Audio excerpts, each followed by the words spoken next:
Assalamualaikum warahmatullahi wabarakatuh. Perkenalkan, saya Ervinda Deklista, nomor NIM 1710201055, kelas PSIK 7A, kelompok A4.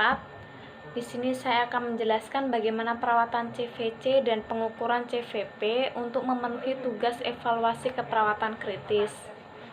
Untuk CVC adalah suatu tindakan pemasangan kateter pada vena sentral atau infus dimasukkan pada vena sentral.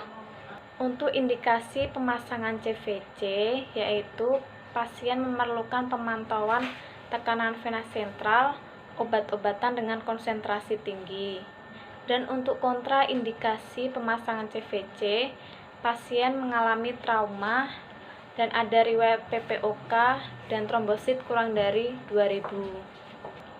Untuk tahap prainteraksi yang pertama, membaca reka medis, menciptakan lingkungan yang aman bagi pasien dan menjaga privasi klien terjamin, mencuci tangan dan menyiapkan alat. Tahap orientasi yang pertama, mengucapkan salam dan perkenalan pada pasien. Tanyakan keluhan pasien dan jelaskan tujuan, prosedur, dan tindakan pemasangan waktunya. Berikan kesempatan pada pasien apakah ada pertanyaan atau tidak sebelum kegiatan dilakukan. Untuk tahap kerja perawatan CVC, yang pertama kita gunakan sarung tangan terlebih dahulu, lalu mengatur posisi pada pasien, pasang perlak dan pengalas di bawah tempat insersi, membuka balutan CVC, lalu kita observasi kepatenan CVC, apakah ada rembesan atau tidak. Jika ada, kita ganti balutannya paling tidak 1 minggu. Mengobservasi tanda-tanda infeksi tempat insersi seperti kemerahan, adanya pus. Mengoleskan NaCl 0,9% pada daerah insersi tersebut. Dan kita bersihkan daerah insersi dengan kasa kering. Lalu kita oleskan antibiotik salve ke insersi. Menutup insersi dengan kasa dan kita lakukan fiksasi. Lalu kita membereskan alat. Tahap terminasi, yang pertama kita evaluasi perasaan pasien dan kita jelaskan kesimpulan hasil kegiatan. Lakukan kontrak waktu pada kegiatan selanjutnya. Akhiri kegiatan dengan hamdalah, lalu kita cuci tangan dan dokumentasi. Pemasangan CVC bisa juga dilakukan di vena jugularis dan vena subclavia.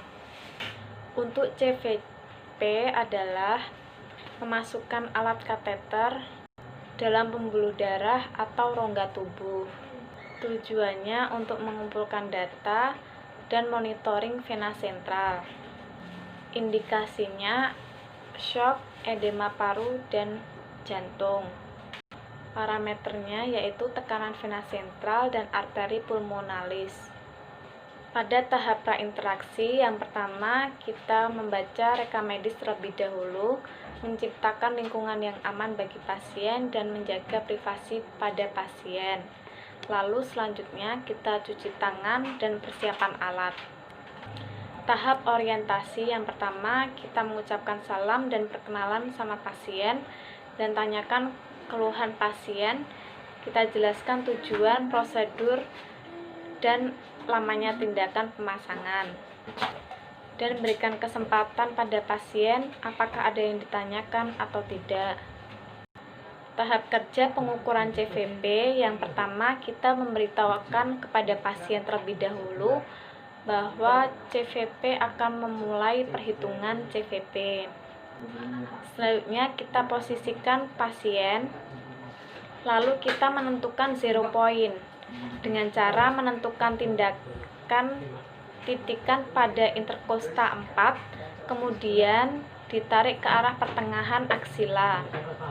Selanjutnya pada tahap leveling yaitu mensejajarkan letak jantung, atrium kanan dengan skala pengukuran manometer. Selanjutnya kita klaim semua saluran pada pasien seperti saluran obat, saluran cairan, dan saluran pengukuran CVP tersebut. Mengalirkan NaCl ke selang manometer hingga titik di atas nilai normal CVP di atas 10. Lalu kita berikan NaCl dari manometer ke CVC pasien. Buka klem saluran pengukuran pada CVP. Lalu menentukan nilai CVP dengan memperhatikan undulasi pada manometer. Kita hitung hasil CVP tersebut. Lalu kita klaim kembali saluran penghitungan CVP dan membuka klaim saluran maintenance. Lalu kita membereskan alat dan beritahu pasien bahwa tindakan sudah selesai dilakukan. Monitoring vena sentral kita menggunakan dua metode. Yang pertama metode manual dan metode IBP bedside monitor. Dengan IBP, saluran CVC lumen dihubungkan ke transducer sejajar dengan atrium kanan. Lalu kita cek dengan zero point atau titik di bagian kanan aksila dan akan diproses dap masuk pada pressure bag dan akan dipompa. Dengan metode manual atau manometer kita mengukur berapa senti. Selanjutnya tahap terminasi, kita evaluasi perasaan pasien. Kita tanya bagaimana perasaan pasien dan kita simpulkan hasil kegiatan tersebut, lalu kita kontrak waktu untuk kegiatan selanjutnya dan akhiri kegiatan dengan hamdalah. Lalu kita mencuci tangan dan dokumentasikan. Sebelum melakukan pemasangan CVC dan pengukuran CVP, kita harus ada informed consent terlebih dahulu untuk mengetahui persetujuan pada pasien dan keluarga tersebut. Demikian apa yang saya sampaikan, kurang lebihnya saya mohon maaf. Wassalamualaikum warahmatullahi wabarakatuh.